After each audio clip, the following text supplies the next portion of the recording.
Look up towards the heavens, where the sweeping eaves of traditional Chinese palaces and temples meet the sky. Along their ridges, like silent sentinels, sits an array of fascinating figures, jishu, commonly known as rooftop beasts.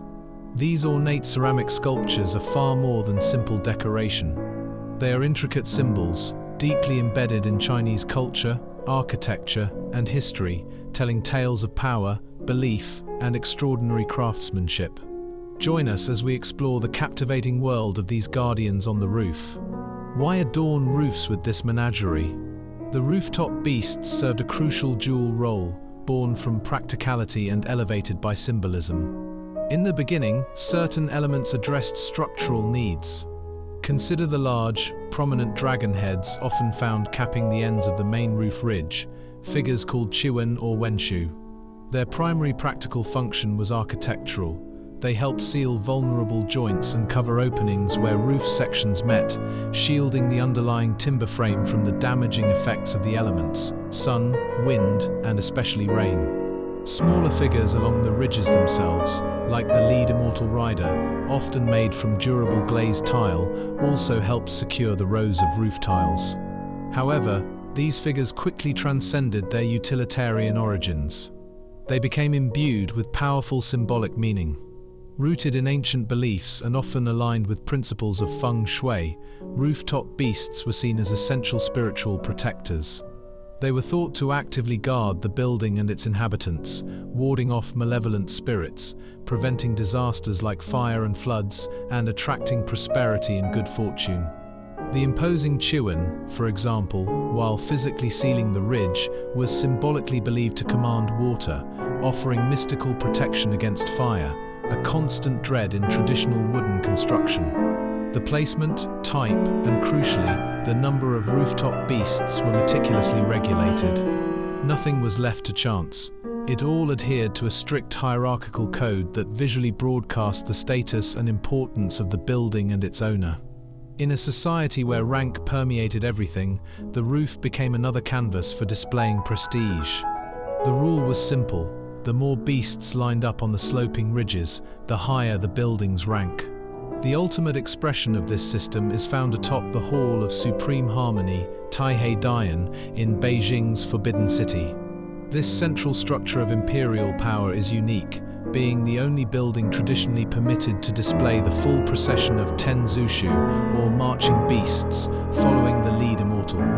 Other significant imperial halls, princely mansions, or major temples might have 9, 7, 5, or perhaps only 3 beasts, clearly signaling their subordinate status. This visual language was instantly understood, reinforcing the cosmic and social order. Beyond the number of marching beasts, even the large figures capping the main ridge conveyed status. The wenshu, typically facing inward along the ridge as if swallowing it, were generally reserved for the most important palace halls and structures at the heart of a complex. In contrast, the wangshu, which face outward looking away from the building, were often used on significant but secondary structures like gatehouses or bell towers within the same complex.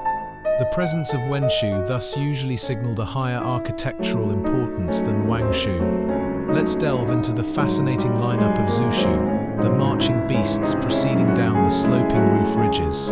Leading the parade, perched closest to the eaves corner, is usually an immortal riding a phoenix or rooster. Legends vary, but this figure often represents someone escaping peril or being saved from a desperate situation, symbolizing salvation. Practically, as mentioned, it also helps anchor the very edge tiles. Following this enigmatic leader is a diverse cast of mythological and symbolic creatures, each contributing its unique protective or auspicious quality. Dragon, the paramount symbol of imperial power, representing the emperor himself and the entire Chinese nation. Its mastery over rain and water also made it a potent symbolic protector against fire. Phoenix, the embodiment of the Empress, representing virtue, grace, peace, beauty, and profound good fortune. Its appearance signaled auspicious times. Lion, a symbol of bravery, strength, and majesty. Its presence signifies the power of Buddha's teaching and was believed to ward off evil spirits. Heavenly horse and seahorse. These mythical steeds represent auspiciousness, loyalty, wisdom, courage, and the omnipresence of royal dignity, capable of traversing land and sea. Suani, a mythical lion-like beast, regarded as a powerful guardian spirit. It embodies stateliness, good luck, and represents peace and stability. Sheyu, a horned, carp-like marine creature. Possessing power over water, it was believed capable of producing rain and causing floods to extinguish fires and quell other evils. Shiji, a mythical creature resembling a goat or unicorn with scales, renowned for its innate sense of justice.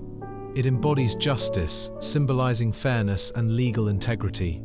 Dunyu, a powerful horned dragon figure, seen as a guardian believed capable of preventing misfortunes and disasters, especially floods and fires. Hangshi, meaning ranked 10th, this unique figure appears only on the Hall of Supreme Harmony. Often depicted as a winged, monkey-like deity holding a Vajra staff, it represents the ultimate level of protection, believed to vanquish demons and protect from lightning.